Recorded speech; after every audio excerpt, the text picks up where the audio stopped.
ആശംസ. Taste of ഇതിനോടൊപ്പം ഇപ്പോൾ മുതലമടയിൽ ഈ ഉച്ചയ്ക്ക് നൽകുന്നതായ ഭക്ഷണം കൽപ്പാത്തിയിലെ ടേസ്റ്റ് ഓഫ് കൽപ്പാത്തി എന്ന ശ്രീ രമേഷിൻ്റെ ഉടമസ്ഥതയിലുള്ള ഹോട്ടലിൽ നിന്നാണ് വരുന്നത് എന്ന് ഞാൻ മനസ്സിലാക്കുന്നു. രമേഷിനും കൽപ്പാത്തിക്കാർക്കും ഈ ഭക്ഷണം ഒരുക്കുന്നതായ ജനങ്ങൾക്കും വിശക്കുന്നവൻ്റെ പേരിൽ ഭക്ഷണം ആഗ്രഹിക്കുന്നവൻ്റെ പേരിൽ ഈ രാജ്യത്തെ കുടിവെള്ളം ആഗ്രഹിക്കുന്നവരുടെ പേരിൽ ഞാൻ വിനീതമായി അവർക്ക് കൂടി എൻ്റെ അഞ്ജലികൾ അർപ്പിക്കുകയാണ്. സ്നേഹത്തിൻ്റെ അന്നദാന സമർപ്പണമാണ്. മാതൃദേവോഭവ, പിതൃദേവോഭവ, ആചാര്യ ദേവോഭവ, അതിഥി ദേവോഭവ. രണ്ടുപേരുമാണ്. അമ്മയുടെ സ്ഥാനത്തോട് നഗരത്തിൻ്റെ ശബ്ദബാഹുല്യത്തിൽ മുങ്ങിയിരിക്കുമ്പോൾ എനിക്ക് തെന്മലയുടെ താഴ്വാരത്തുള്ള മുതലമട കാണാം. മുതലമടയിലേക്ക് എന്നെ ആകർഷിച്ച് സ്വാമി സുനിൽദാസാണ്.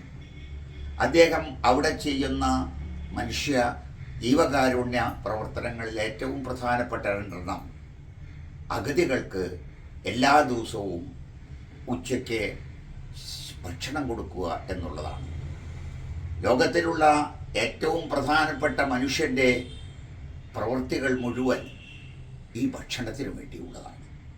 ഭക്ഷണം കിട്ടാതെയാണ് ലോകപ്രശസ്തമായ കൃതിയായ പാവങ്ങൾ, ഭക്ഷണം കിട്ടാതെ വളർന്ന കുട്ടിയായ ഴാങ് വാങ് ഴാങ്ങിൻ്റെ കഥയാണ്. അതോടൊപ്പം തന്നെ ദാരിദ്ര്യത്തിൻ്റെ കഥയാണ്. അതോടൊപ്പം തന്നെ ചവിട്ടിമതിക്കപ്പെടുന്ന സ്ത്രീത്വത്തിൻ്റെ കഥയാണ്. ഇതെല്ലാം ഉണ്ടാവുന്നത് ഒരു പിടി അന്നത്തിൽ നിന്നാണ്. ഈ അന്നം മുതലമടയിലും പ്രാന്തപ്രദേശങ്ങളിൽ നിന്നും വരുന്നതായ എല്ലാവർക്കും സ്വാമി സുനിൽദാസിൻ്റെ നേതൃത്വത്തിലുള്ള ഈ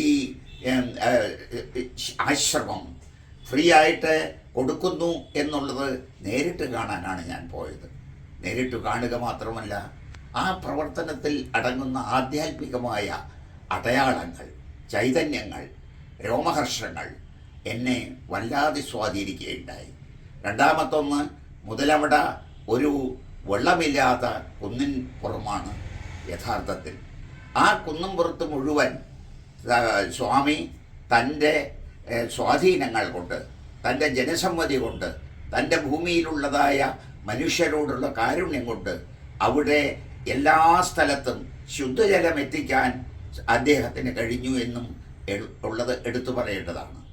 മനുഷ്യന് ഏറ്റവും ആവശ്യമായ ഭക്ഷണവും ജലവും കൊടുക്കുന്നതായ ഒരു സ്വാമി, അതുതന്നെയാണ് ഭക്ഷണമാണ് ഈശ്വരൻ, ശുദ്ധജലമാണ് ഈശ്വരൻ എന്ന് നമ്മോട് വിളിച്ചു പറയുന്ന പ്രതീകാത്മകമായ ഈ പ്രവർത്തനത്തിന് 50 വർഷം തികഞ്ഞു എന്ന് കേൾക്കുന്നതിൽ ഒരു എഴുത്തുകാരനായ എനിക്ക് വളരെ വലിയ ചാരിതാർത്ഥ്യമുണ്ട്.